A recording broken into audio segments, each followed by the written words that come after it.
Jammu university third same mathematics 302 unit 1 topic 2। आज हम करेंगे टॉपिक 1। पहले से ही अपलोडेड है, अगर वो नहीं किया तो पहले वो देख लो जाके। ओके, नेक्स्ट टॉपिक है मैथमेटिक्स लेबॉर्ट्री। मैथमेटिक्स लेबॉर्ट्री क्या होती हैं? तो जैसे आपने अक्सर लेबॉर्ट्रीज देखी हैं, कंप्यूटर लैब, साइंस लैब, वहाँ पे आप एक टैंजेबल मटेरियल्स देखते हैं जिनके साथ आप अट्रैक्ट करते हैं और सब्जेक्ट को प्रैक्टिकल वे में समझते हैं और एक्सपेरिमेंट करते हैं, ऑब्जर्वेशंस लेते हैं। वैसे ही है मैथमेटिकल लेबॉर्ट्री, एक डेडिकेटेड स्पेस है बाकी लेबॉर्ट्रीज की तरह ही। यहाँ पे भी मटेरियल, मॉडल होते हैं, इंस्ट्रूमेंट्स होते हैं, टूल्स होते हैं जो हम स्टूडेंट को अलो करते हैं कंसेप्ट्स को समझने में हैंड ऑन एक्सपेरिमेंट से। वो भी यहाँ पे भी ऑब्जर्वेशन करते हैं एंड नए नए आइडियाज़ को डिस्कवर करते हैं, नए नए कंसेप्ट्स को समझते हैं जो इस बार उनके टेक्स्ट बुक में दिए गए हैं, सिलेबस में दिए गए हैं। इम्पोर्टेंस क्या है मैथमेटिकल लेबॉर्ट्री की? तो कुछ एब्स्ट्रैक्ट आइडियाज़ जैसे अलजेब्रा, ज्योमेट्री, इन सभी की कंक्रीट अंडरस्टैंडिंग हो जाती है बच्चे को। जैसा कि ये एनसीएफ की गाइडलाइंस में भी है कि लर्निंग बाय डूइंग को हमें प्रमोट करना चाहिए, तो एक एक्टिव बेस्ड लर्निंग हो जाती है। ये साइंटिफिक टेम्पर को बढ़ाती है, ठीक है, बच्चों के अंदर क्यूरियोसिटी, हाइपोथेसिस और ये सब चीज़ें बढ़ाती है। मल्टीपल इंटेलिजेंस को कैटर करती है, यानी कि काइनेस्थेटिक, ऑब्वियसली काइनेस्थेटिक का मतलब अगर नहीं पता तो ये हम इसे सिक्स सेंस कह सकते हैं, यानी मसल पावर, तो उसको डेवलप करती है। अगर बच्चा कोई ऐसा है जो देख के, सुन के चीज़ों को ज़्यादा सीखता है तो उसके लिए बेस्ट है मैथमेटिकल लेबॉर्ट्री। ये मैथ की एंजाइटी को रिड्यूस करती है और मैथ को एकदम फ़न बना देती है। अब है कि इसमें इक्विपमेंट्स कौन कौन से होते हैं? तो कुछ ज्योमेट्रिक मॉडल्स होते हैं जैसे 3D शेप्स, क्यूब, कोन, स्फीयर वगैरह। मेजरिंग टूल्स होते हैं जैसे स्केल होता है, जैसे रूल लिखा हुआ है यहाँ पे, protractor, compass, measuring tape. Then chart और पोस्टर तो होंगे ही। नंबर सिस्टम का चार्ट हो सकता है, फार्मूला, ग्राफ, और मैथमेटिशियंस की बायोग्राफी भी हो सकते हैं, तो कुछ ऐसे पोस्टर्स भी हो सकते हैं। गेम और पज़ल जैसे कि टैंग्राम टैंग्राम होते हैं जो छोटी छोटी कलरफुल शेप्स होती हैं, उनको जोड़ के एक बड़ी शेप को तैयार किया जाता है जो कि अट्रैक्टिव लगती हैं, ठीक है। आप गूगल पे सर्च कर सकते हो टैंग्राम्स, हालांकि आप समझ गए होंगे। पज़ल्स, सुडोकू, अखबार पे देखी होंगी आपने sudoku, and mathematical board games. Okay, software और डिजिटल टूल्स जैसे कि कंप्यूटर, कंप्यूटर में जो ज्योग्राफी सॉफ्टवेयर होते हैं, ज्योमेट्री सॉफ्टवेयर सॉरी, जैसे कि जियोजेब्रा, ठीक है, वन ऑफ द बेस्ट। अगर आपको अलजेब्रा से प्यार है, थोड़ा भी प्यार है, ठीक है, अगर आपको कैलकुलस अच्छी लगती है तो भाई साहब जियोजेब्रा एक बार ज़रूर चेक करो। Hashtag not sponsored. देन है कंज्यूमेबल्स जैसे कि ग्राफ पेपर, क्ले, थ्रेड, ऐसी चीज़ें जिनको आप तोड़ मोड़ के कोई नई चीज़ बनाते हो, वो भी इसमें ऑफ कोर्स होगी। अब है मैथमेटिक लैब्स की मेंटेनेंस कैसे होती है? तो रेगुलरली इन्वेंट्री और रिपेयर होनी चाहिए इक्विपमेंट्स की, प्रॉपर लेबलिंग हुई होनी चाहिए, स्टोरेज अच्छे से हुई होनी चाहिए हर एक मटेरियल, शेड्यूल सेशन होना चाहिए टाइम टेबल के अकॉर्डिंग, सेफ्टी गाइडलाइंस होनी चाहिए कि टूल्स को कैसे यूज़ करना है, और जो टीचर इन चार्ज है उसे ये अंडर चीज़ें होनी चाहिए। कुछ एडवांटेजेस हैं मैथमेटिकल लेबॉर्ट्री के, जैसे कि कंसेप्ट क्लैरिटी बढ़ती है, ऑब्वियसली स्किल डेवलपमेंट हो जाती है। अगर बच्चा बार बार चीज़ें प्रैक्टिकली करेगा तो वो स्किलफुल हो जाएगा। कोलैबोरेटिव लर्निंग होती है, भाई ग्रुप एक्टिविटी करता रहेगा तो पीयर लर्निंग प्रमोट होगी obviously. Then real world connection होता है, अगर आप चीज़ों को एक्सपेरिमेंटली करते हैं तो आप वर्ल्डली चीज़ों से जुड़ रहे हैं, ना कि सिर्फ किताब से पढ़ पढ़ के बस चीज़ों को समझ रहे हैं। असेसमेंट वैरायटी, ऑब्वियसली अगर बच्चा टेस्ट में अच्छे मार्क्स ले रहा है लेकिन लैब में जाके वो कंसेप्ट अच्छे से नहीं डेमोन्स्ट्रेट कर पा रहा, तो एक टीचर को पता चलता है कि हाँ ये तो सिर्फ रट्टे ही मारता है यार। हो सकता है कि कोई ऐसा बच्चा हो जो टेस्ट में अच्छे मार्क्स ना ले पा रहा और यहाँ अच्छा परफॉर्म कर जाए, तो एक असेसमेंट वैरायटी है यहाँ पे। क्रिएटिविटी और इनोवेशन, अगर बच्चा यहाँ पे अच्छा है तो भाई इनोवेशन में तो अच्छा है ही है। अगर वो खुद ही अपने मॉडल बना रहा है, सॉल्यूशंस खुद ही निकाल रहा है, तो क्रिएटिव ही है। उसके बाद आगे चलते हैं, हमारा नेक्स्ट टॉपिक है audio visual aids. Audio visual aids आपने आई थिंक 301 में भी पढ़ा है ना। ऑडियो विजुअल एड्स ऐसे टीचिंग टूल्स हैं जो बोथ साउंड और विजुअल एलिमेंट दोनों को यूज़ करते हैं ताकि वो लर्निंग एक्सपीरियंस को एनहेंस कर सकें, जो भी एब्स्ट्रैक्ट मैथमेटिकल कॉन्सेप्ट्स हैं उनको कंक्रीट और मेमोरेबल बना सकें। इसकी डेफिनेशन कुछ इस तरह से है। ऑडियो एड्स ऐसे टूल्स होते हैं जो सेंस ऑफ हेयरिंग को अपील करते हैं, जैसे कि रिकॉर्डिंग्स हो गए, पॉडकास्ट हो गए। विजुअल एड्स ऐसे टूल्स होते हैं जो सेंस ऑफ साइट को अपील करते हैं, जैसे कि चार्ट्स हो गए, मॉडल्स हो गए, वीडियोस हो गई। और अब इन दोनों को कंबाइन करके ऑडियो विजुअल एड्स ऐसे टूल हैं जो दोनों ही सेंसेस को साइमल्टेनियसली अपील कर रही हैं, जैसे कि एनिमेटेड वीडियोस हो गई, डॉक्यूमेंट्रीज हो गई। पर्पस या एडवांटेजेस क्या हैं ऑडियो विजुअल एड्स के? तो पर्पस पहला तो ये है कि जो भी कम्प्लेक्स कॉन्सेप्ट है उसको सिंप्लीफाई करता है, इंटरेस्ट और अटेंशन को बनाए रखता है, वैलिड सेंसरी एक्सपीरियंस से प्रोवाइड करता है, जैसे कि बच्चे को अब सिर्फ समझना नहीं पड़ रहा है, वो देख भी रहा है, सुन भी रहा है चीज़ों को, तो अलग अलग सेंसेस से एक्सपीरियंस कर रहा है उस कंसेप्ट को। टाइम बचाता है ऑब्वियसली एक्सप्लेनेशन का, और बेटर रिटेंशन रहती है बच्चे को उस कंसेप्ट को। जब वो मल्टीपल सेंसेस से समझता है तो वो ज़्यादा देर तक याद रहता है ऑब्वियसली। एडवांटेजेस क्या हैं? तो जैसे कि डेल्स ने अपने कोन ऑफ एक्सपीरियंस से समझाया है कि 50% चीज़ें हम वही याद रखते हैं जो हमने देखी या सुनी हैं। तो ये रिटेंशन को इंक्रीज़ करता है ऑब्वियसली। डाइवर्सिटी को कैटर करता है, जैसे कि हमें अब अलग अलग लर्निंग स्टाइल से सीखने को मिलेगा, विजुअल से, ऑडिटरी से। एब्स्ट्रैक्ट आइडियाज़ को क्लैरिफाई कर देता है by showing rotation of 3D shapes या एनिमेटेड वीडियोस। मोटिवेशनल है ऑब्वियसली, अब रोज़ रोज़ रूटीन टीचिंग नहीं हो रही है तो बच्चा मोटिवेटेड होकर स्कूल जा रहा है। स्टैंडर्डाइजेशन है, अब यूनिफॉर्म क्वालिटी मिल रही है सभी बच्चों को। तो जिस बच्चे को ऐसे समझ नहीं आ रहा उसको वैसे समझ आ रहा है, एक टूल से नहीं समझ आ रहा दूसरे टूल से समझ आ रहा है। अब है कि टीचिंग ऑफ मैथमेटिक्स में कितने तरह के, किस किस तरह के ऑडियो विजुअल एड्स होते हैं, विजुअल एड्स होते हैं, हमें पता ही है। इंग्लिश में भी आपने पढ़ी होगा पिछले पेपर में। चार्ट होते हैं, पोस्टर होते हैं, मॉडल होते हैं, फ्लैश कार्ड्स होते हैं, ग्राफिक ऑर्गेनाइजर्स होते हैं। ये सारे के सारे आपने ऑब्वियसली पहले ही पढ़े हुए। ऑडियो एड्स कौन से हैं? तो मैथ सॉन्ग्स और राइम्स। यस, मैथ के सॉन्ग्स और राइम्स भी होती हैं। ठीक है, जैसे बच्चे 1 2 3 की पोइम्स बोलते हैं, टेबल याद करते हैं बच्चे, फार्मूलास याद रखते हैं, रिकॉर्डेड लेक्चर्स होते हैं, एंड ऑडियो पजल्स होते हैं जो आपके मेंटल मैथ को चेक करते हैं। ऑडियो विजुअल एड्स दोनों मिला के कौन कौन से हो सकते हैं? तो एजुकेशनल वीडियोस जो कि एनिमेटेड एक्सप्लेनेशन ऑफ थ्योरम्स है, इंटरेक्टिव वाइट बोर्ड्स है, वर्चुअल मैथ लैब्स हैं।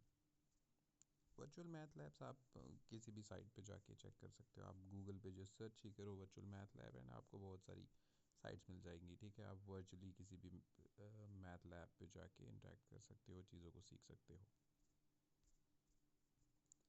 अब है कि ऑडियो विजुअल एड्स मैथ में कहाँ कहाँ काम आते हैं। कुछ चैप्टर्स को इंट्रोड्यूस करने में काम आ जाएंगे, चैप्टर्स को एक्सप्लेन करने में काम आ जाएंगे। ठीक है, जैसे पाइथागोरस थ्योरम का पूरा का प्रूफ आप ऑडियो विजुअल एड से प्रूफ करते हैं, स्मार्ट बोर्ड पे प्रूफ कर देते हैं। देन प्रैक्टिस स्टेज पे भी काम आ सकते हैं, रिवीजन पे ऑब्वियसली। अगर आप किसी भी लॉन्ग 1 महीने के पूरे चीज़ की एक समरी बताना चाहते हैं तो समरी चार्ट हो जाएगा, एक फॉर्मूला वीडियो हो जाएगी। और ऑब्वियसली इवैल्यूएशन स्टेज, जहाँ पे आप मल्टीमीडिया क्विज़ का इस्तेमाल कर सकते हैं। सिर्फ ये नहीं, आप एक प्रेजेंटेशन तैयार करके ला सकते हैं बच्चों के लिए, जिसमें आप सवाल जो हैं पहले से ही पूछे हुए होंगे उसमें। अब नेक्स्ट है हमारा use of computer in mathematic teaching as CAI। CAI होता है कंप्यूटर असिस्टेड इंस्ट्रक्शंस। तो कंप्यूटर का मैथमेटिक टीचिंग में क्या इस्तेमाल है CAI? जब computer as a tutor act करे, ठीक है, कंप्यूटर असिस्टेड इंस्ट्रक्शन हम उसे कहते हैं जब पूरी की पूरी इंस्ट्रक्शन जो है कंप्यूटर पूरी पूरी तरह से असिस्ट कर रहा है। ठीक है, असिस्टेड इसलिए क्योंकि यहाँ पे टीचर का भी रोल है, टीचर को असिस्ट कर रहा है, हेल्प कर रहा है। तो CAI रेफर करता है use of computer to deliver structure instructional content. ठीक है, अगर आपको कुछ भी पढ़ाना है और आप पूरी की पूरी तरह कंप्यूटर पे डिपेंड होकर पढ़ा रहे हैं तो दैट्स ऑब्वियसली CAI। ऑफन एक ट्यूटोरियल हो सकता है, ड्रिल प्रैक्टिस हो सकती है, कुछ भी हो सकता है। आप कंप्यूटर का अगर इस्तेमाल कर रहे हैं मैथमेटिक्स पढ़ाने में, that is CAI in mathematics. CAI की डेफिनेशन क्या है कि इंटरेक्टिव इंस्ट्रक्शनल टेक्निक है जहाँ पे कंप्यूटर ही प्रेजेंट कर रहा है मटेरियल, मॉनिटर कर रहा है लर्निंग को और प्रोवाइड कर रहा है feedback in the end student को। Steps in developing CAI। तो अब एक CAI बनाना कैसे, टीचर को अगर एक CAI computer assisted instruction present करनी है तो पहले बनानी भी तो पड़ेगी। तो कैसे बनानी है? तो मान लो कि कोई भी चैप्टर पढ़ाना है, जैसे सॉल्विंग लीनियर इक्वेशन, तो सबसे पहले तो मैं कंटेंट एनालिसिस करूँगा, पूरे के पूरे चैप्टर को छोटे छोटे टॉपिक्स में तोड़ूंगा। फिर मुझे ऑब्जेक्टिव सेटिंग अपनी करनी है, यानी कि मुझे क्या पढ़ाना है, उसके आउटकम्स क्या होने चाहिए, वो सब मुझे लिख लेने हैं पहले से ही। मुझे क्या टेस्ट करना है, क्या पढ़ाना है बच्चों को। इंस्ट्रक्शनल डिज़ाइन, यानी कि जो भी मैंने छोटे छोटे टॉपिक्स तोड़े उनको लॉजिकली सीक्वेंस में लगाऊंगा। Then programming. प्रोग्रामिंग यानी कि जो भी मुझे इंटरैक्टिव स्क्रीन्स बनानी है जो बच्चों को ज़्यादा अट्रैक्ट करेंगी देखने में सुनने में, वो बनानी है, वो क्रिएट करनी है with the help of authorware या फ्लैश सॉफ्टवेयर्स होते हैं, computer softwares. Then testing and revision. कुछ बच्चों को मैं दिखाऊंगा वो प्रेजेंटेशन CAI दिखाऊंगा और उनसे फीडबैक लूँगा कि हाँ कैसा बना है, आपको समझ आ रही है। अगर उनको कुछ प्रॉब्लम लग रही है तो मैं उसके अकॉर्डिंग उसको मॉडिफाई करूँगा and in the and implement करूँगा क्लासरूम में या फिर लैब में। तो 6 स्टेप्स हैं, ये 6 स्टेप्स आप याद रखिए। एग्ज़ाम में ये वाला आने का बहुत हाई चांसेस हैं, ये वाला क्वेश्चन। अब बना तो दिया, लेकिन अब जब प्रेजेंट किया जाएगा तो उस टाइम पे किस तरह से CAI काम करेगा वो देखते हैं। तो लर्निंग सीक्वेंस ऑफ CAI, तो सबसे पहले तो प्रेजेंटेशन होगी। जो कंप्यूटर है वो अपना टेक्स्ट और ग्राफिक्स सब प्रेजेंट करेगा। फिर क्वेश्चन पूछेगा, ask question to check understanding, कि बच्चों को कितना समझ आया। बच्चे जो हैं वो कीबोर्ड से या माउस की हेल्प से रिस्पॉन्स देंगे या टीचर को बोलेंगे कि हाँ ये आंसर है, तो टीचर चेक करेगा कि क्या ये सही आंसर है। उसके बाद फीडबैक मिलेगा, यानी कि इमीडिएट करेक्शन और रीइंफोर्समेंट मिल जाएगी उनको, रेमेडीज़ मिल जाएंगी कि एडिशनल प्रैक्टिस मिल जाएंगी टेस्ट करने के लिए खुद को। एक तरह से है कि फीडबैक मिलने के बाद अगर आपने गलत आंसर दिया है तो कंप्यूटर उसको थोड़ा सा और मॉडिफाई करके समझाएगा और फिर से ही सवाल पूछेगा। अब की बार अगर आपने सही आंसर दिया तो ठीक है, अगर गलत आंसर दिया तो फिर से एक और बार रेमेडी बताएगा और फिर से पूछेगा, ऐसे करता रहेगा और इन द एंड असेसमेंट करेगा, यानी कि एक फ़ाइनल क्विज़ लेगा जिसमें वो ठीक तो नहीं करेगा आपके सवालों को ताकि वो बार बार पूछता रहे, क्योंकि इस तरह से तो इन द एंड आपका 100% ही रिजल्ट आएगा। एक फ़ाइनल क्विज़ लेगा जिसमें वो पूरी तरह से बताएगा कि हाँ कितनी आपकी अंडरस्टैंडिंग बनी है।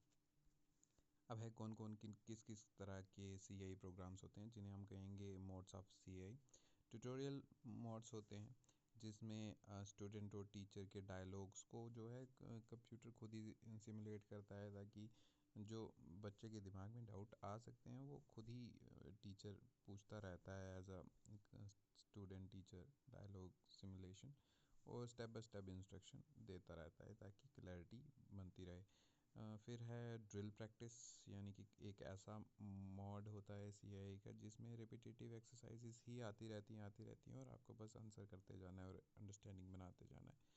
सिमुलेशन, इसमें एक तरह से 3D सिमुलेशन बस चलती रहती है, आपको देखते रहना है और उसी के अकॉर्डिंग आपका जो रियल वर्ल्ड फिनोमिना से आपका जो कंसेप्ट है वो क्लियर हो जाएगा। जैसे कि प्रोबेबिलिटी के लिए एक सिमुलेशन, प्रोबेबिलिटी अगर आपको पढ़ानी है तो आप 3D सिमुलेशन से बच्चों को पढ़ा रहे हैं। इंस्ट्रक्शनल गेम्स, ठीक है, मैथ गेम्स या ऐसी कोई गेम्स जिनमें आप पार्टिसिपेट कर रहे हैं, इंटरेक्ट कर रहे हैं कंप्यूटर के साथ और उससे आप चीज़ों को सीख रहे हैं। Problem solving, guide through problem solving strategies, ठीक है, आपको पढ़ाएगा समझाएगा कि अगर ये प्रॉब्लम है तो इसको मैथमेटिकली कैसे सॉल्व करना है, just not not just with formulas but उसको एक रियल लाइफ प्रॉब्लम लेके उसको फिर स्टेप बाय स्टेप समझाएगा कंप्यूटर। एडवांटेजेस क्या हैं CAI यूज़ करने के? तो इंडिविजुअलाइज बेस, बच्चे को जिस तेज़ी से सीखना है उसी तेज़ी से वो सिखाएगा उसको। इमीडिएट फीडबैक, ठीक है, उसी टाइम पे बच्चे को पता चल जाएगा कि जो मेरा जवाब है वो सही है कि गलत, ऐसे टीचर को टेस्ट नोटबुक चेक करवा के अगले दिन रिजल्ट पता चले, वैसा काम नहीं है, उसी टाइम पे फीडबैक मिल जाता है। इन्फिनाइट पेशेंस, ठीक है, जैसे टीचर बच्चों को थप्पड़ वप्पड़ भी मार देते हैं कभी कभी अगर बच्चा 2 बार 3 बार नहीं समझ रहा है, लेकिन यहाँ पे बच्चा जितनी बार मर्जी पूछता रहे कंप्यूटर को, कंप्यूटर कभी अपना पेशेंस थोड़ी खोता है। वो बस समझाता रहता है, हर एक अप्रोच ट्राई करता है ताकि बच्चे को समझ लगे, हर एक डेप्थ यूज़ करता है ताकि बच्चे को समझ लगे, कंसिस्टेंसी बनाए रखता है। ऐसा तो है नहीं कि भाई आज पढ़ाया कल नहीं पढ़ाया, कंप्यूटर यूनिफॉर्म तरीके से बस लेसन को, कंटेंट को डिलीवर करता ही जाता है जब भी बच्चे की नीड है। रिकॉर्ड कीपिंग सबसे बड़ा एडवांटेज, कि जो भी पढ़ाया है, जो भी किया है, उसका एक रिकॉर्ड रख लेता है कंप्यूटर। अब एडवांटेजेस हैं तो कुछ डिसएडवांटेजेस भी होंगे। तो कंप्यूटर का नाम जहाँ पे भी आता है वहाँ पे हाई इनिशियल कॉस्ट तो आएगा ही नहीं भाई। हाँ, हार्डवेयर सॉफ्टवेयर सब ये चीज़ें तो होती ही महंगी हैं। Lack of human touch, computer है, मशीन ही है, इंसान तो कभी हो नहीं सकता, तो ये भी एक ड्रॉबैक ही है। वो इंसानी टच, वो इंसानी इमोशंस नहीं शो कर पाता कंप्यूटर, चाहे जो भी हो जाए। टेक्निकल इश्यूज सब, कोई भी पावर फेलियर या सॉफ्टवेयर ग्लिचेस आना शुरू हो जाएं तो ये तो टीचर में तो नहीं ना होता ये चीज़ें, लेकिन कंप्यूटर में ये आम बात है। ओवर रिलायंस, हो सकता है बच्चा इतना ज़्यादा अट्रैक्ट हो जाए उस कंप्यूटर से पढ़ पढ़ के कि टीचर के रोल को ही रिड्यूस कर दे अपनी टीचिंग टाइम पे, टीचिंग क्लासेस टाइम पे। लिमिटेड क्रिएटिविटी, ठीक है, अब जो सिखाया जाएगा कंप्यूटर को, कंप्यूटर वही प्रेजेंट करता जाएगा, बार बार प्रेजेंट करता जाएगा, तो क्रिएटिविटी चाहे जितना मर्जी भर भर के कंप्यूटर को दे दी जाए, लेकिन फिर भी लिमिटेड है। ऑब्वियसली उतना ही बता पाएगा जितना उसमें भरा गया है, जितना फीड किया गया है। अब जैसे सी ए तो हो गया कि पूरी की पूरी तरह इंस्ट्रक्शन जो है हमें कंप्यूटर से मिलती है, अब वैसे ही है C A L, computer assisted learning. यहाँ पे हम ऐसा नहीं कि पूरी तरह से पढ़ रहे हैं, लेकिन लर्निंग में सिर्फ कंप्यूटर का इस्तेमाल कर रहे हैं, हम कंप्यूटर को किसी भी वे से यूज़ कर रहे हैं, not just for instruction but for any purpose in teaching या फिर लर्निंग।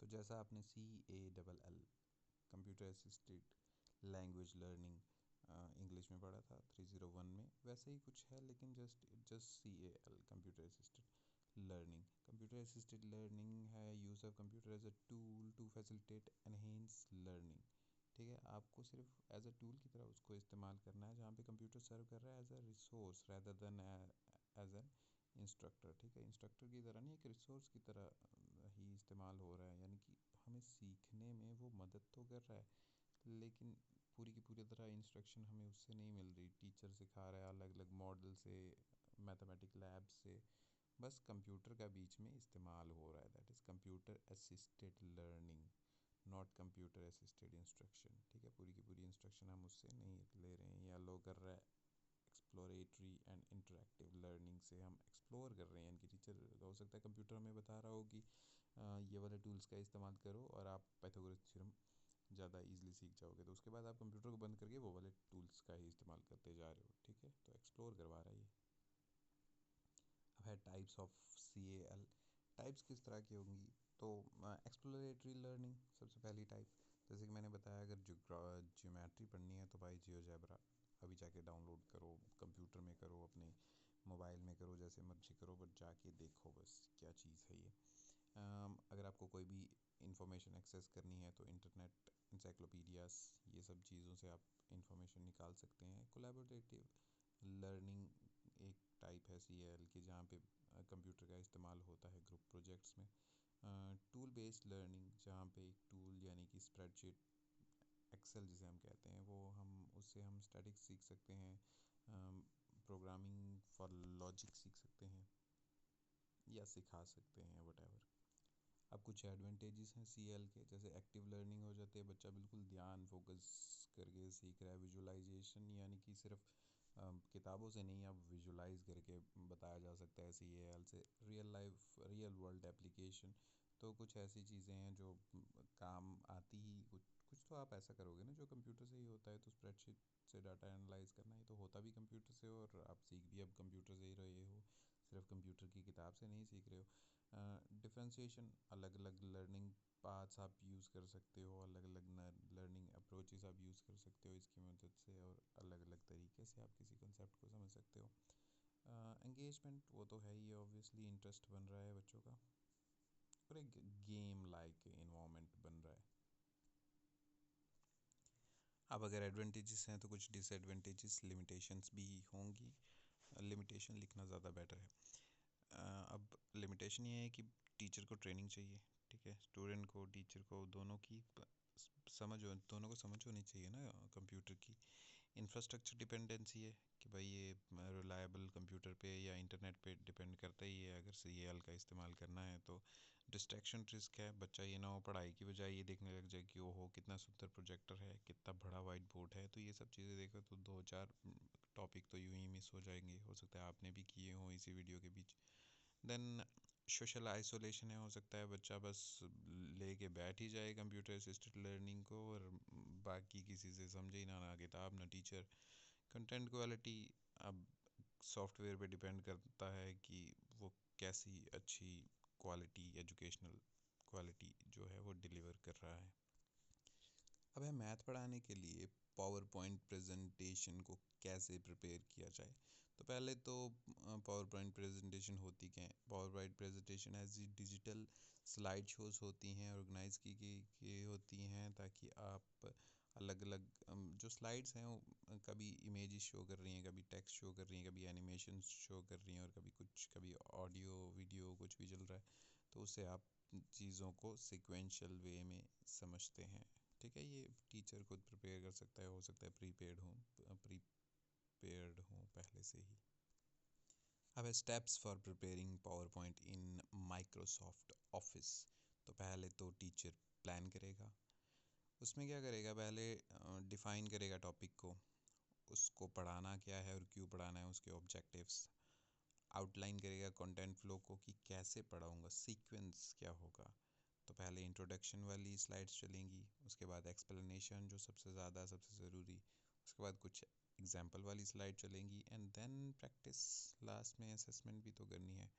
अब स्लाइड्स को डिज़ाइन करेगा, स्लाइड को डिज़ाइन यानी कि टाइटल स्लाइड, उसमें टॉपिक का नाम, टीचर का नाम, क्लास का नाम वो लिखेगा। कंटेंट स्लाइड हो सकता है जो इंटरनेट से ऑलरेडी कुछ फ़ोटोज़ उठा ले, विजुअल एलिमेंट्स जैसे डायग्राम्स या ग्राफ या इमेजेस वो वाली चीज़ें रखिए, एनिमेशंस, कुछ वीडियोस, कुछ स्टेप बाय स्टेप प्रूफ्स हैं उनकी वीडियोस या उनके एनिमेशंस वो डाल दे, और इंटरेक्टिव एलिमेंट्स जैसे hyperlinks to resources, embedded videos.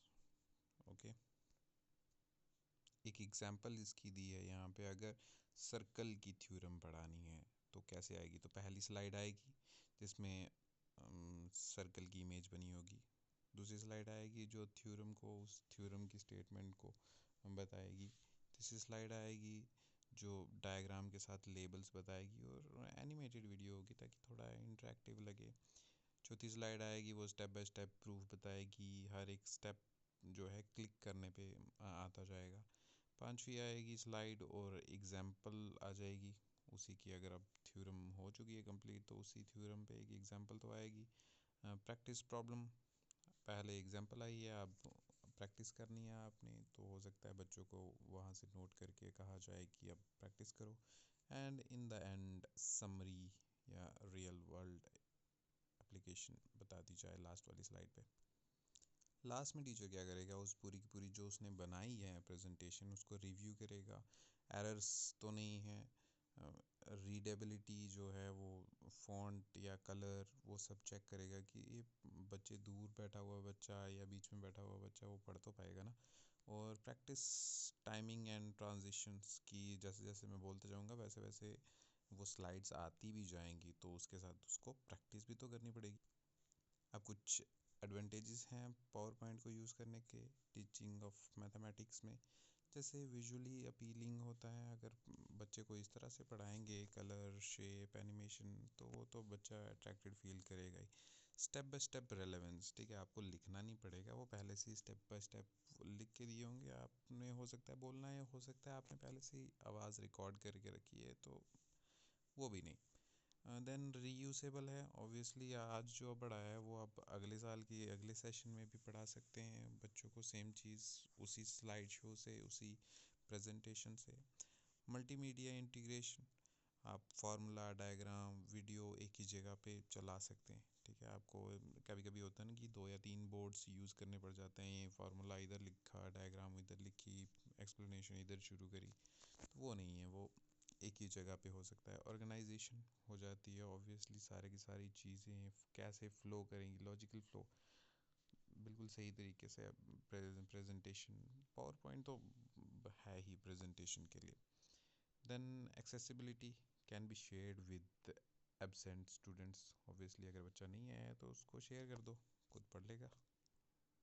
तो हमारा ये वाला टॉपिक 2 भी होता है यहीं पे ख़त्म। अगर इसका एक रीकैप आप रखना चाहें तो इस स्क्रीन का स्क्रीनशॉट ले लीजिए। इससे आपको एग्ज़ाम से पहले हेल्प मिल जाएगी, सब कुछ हो सकता है जो मैंने पढ़ाया वो याद आ जाए। और अगर आपको ये वाला पीडीएफ चाहिए तो सिंपली कमेंट कर दीजिए, मैं आपको भेज दूंगा कि कहाँ पे मिलेगा आपको। और अगर आपको ये वीडियो थोड़ी भी इंफॉर्मेटिव लगी है, अच्छी लगी है, कुछ भी सीखा है आपने, तो प्लीज़ लाइक कीजिए। एंड बाकी टॉपिक्स के लिए चैनल को चेक कीजिए। Thank you.